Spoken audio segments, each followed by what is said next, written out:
Hello. आज हम network theorem के बारे में पढ़ेंगे। जो अपना इलेक्ट्रॉनिक्स का जो सेकंड पार्ट है सर्किट एनालिसिस, उसी के अंदर नेक्स्ट आगे नेटवर्क थ्योरम है। ये किरचॉफ के नियम की सहायता से हम किसी जाल की शाखाओं में धारा का मान तथा संधियों पर वोल्टता का मान अपन ज्ञात कर सकते हैं। तो जटिल जालों के विश्लेषण के लिए अपन जाल प्रमेय का काम में लिया जा सकता है। तो सबसे पहले जाल प्रमेय में सबसे पहले हम अध्यारोपण प्रमेय के बारे में पढ़ेंगे कि अध्यारोपण प्रमेय क्या होती है। कि इस प्रमेय के अनुसार यदि किसी रैखिक प्रतिबाधाओं के जाल में दो या दो से अधिक जनित्र जुड़े हों तो उसके किसी बिंदु से किसी अवयव में प्रवाहित धारा का मान उन सब धाराओं के योग के बराबर होता है जो प्रत्येक जनित्र के कारण प्रवाहित होती है, जबकि दूसरे जनित्रों को उसके आंतरिक प्रतिबाधाओं द्वारा प्रतिस्थापित कर दिया जाता है। तो फॉर एग्जांपल मेरे पास ये डायग्राम दिया हुआ है। इसमें दो एनर्जी सोर्स E1 व E2 जुड़े हुए हैं। Z1 Z2 और Z3 तीन प्रतिबाधाएं मेरे पास जुड़ी हुई हैं।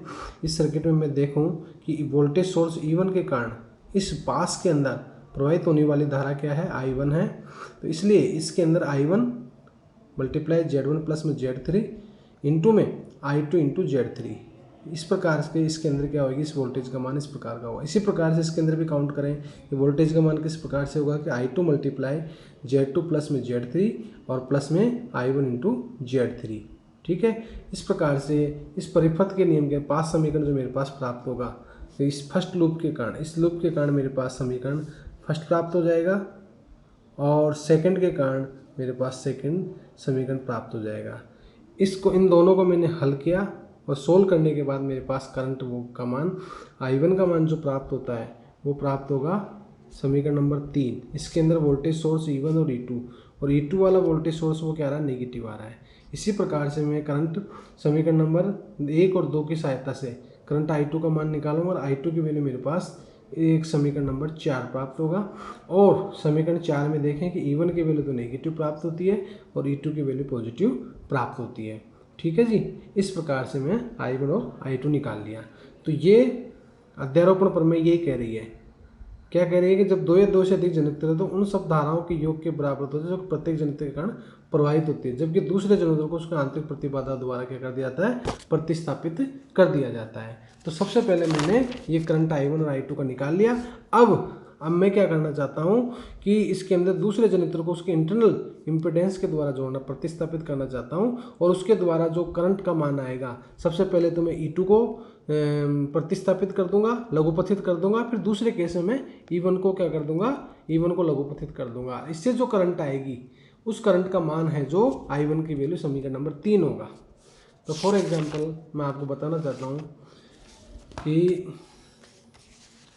ये देखिए कि ये मेरा सर्किट है। इसमें मैंने क्या किया, E2 को क्या कर दिया, शॉर्ट सर्किट कर दिया और वोल्टेज सोर्स E1 के कारण इसमें प्रवाहित होने वाली धारा कौन सी होगी, Z1 के सिरे पर I1 डैक्स होगी और मेरे पास प्रतिबाधा Z1 Z2 और Z3 होगी।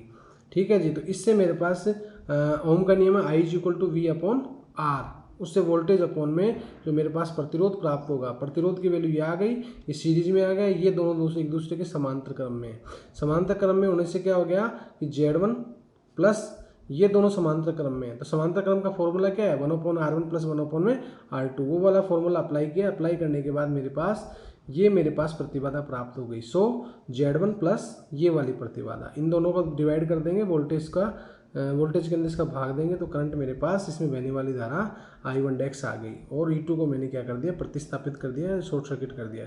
इससे मेरे पास समीकरण नंबर 5 प्राप्त हो गया। ठीक है, इसी प्रकार से मैंने क्या किया, अब वोल्टेज E2 को तो रखते हैं और E1 को मैंने क्या कर दिया, लघुपथित कर दिया। इससे मेरे पास क्या आएगी, I1 डैश धारा प्राप्त होगी और I1 डैश की धारा प्राप्त होगी तो उस केस में वही सेम फॉर्मूला अप्लाई करते हुए मैंने समीकरण नंबर 6 से I1 डैश फाइंड आउट कर लूँगा। ठीक है, अब क्या होगा कि समीकरण नंबर 5 से प्रवाहित होने वाला पॉजिटिव है और समीकरण नंबर 6 से प्रवाहित होने वाली धारा वो भी क्या है, पॉजिटिव है। ठीक है जी, तो इससे क्या आ गया कि I1 डैश और I1 डबल डैश प्राप्त होता है।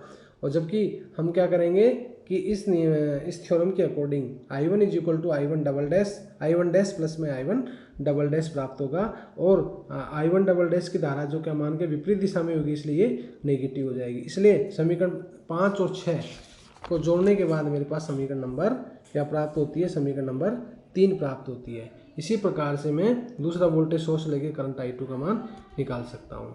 तो इससे क्या अध्यारोपण प्रमेय सिद्ध होती है।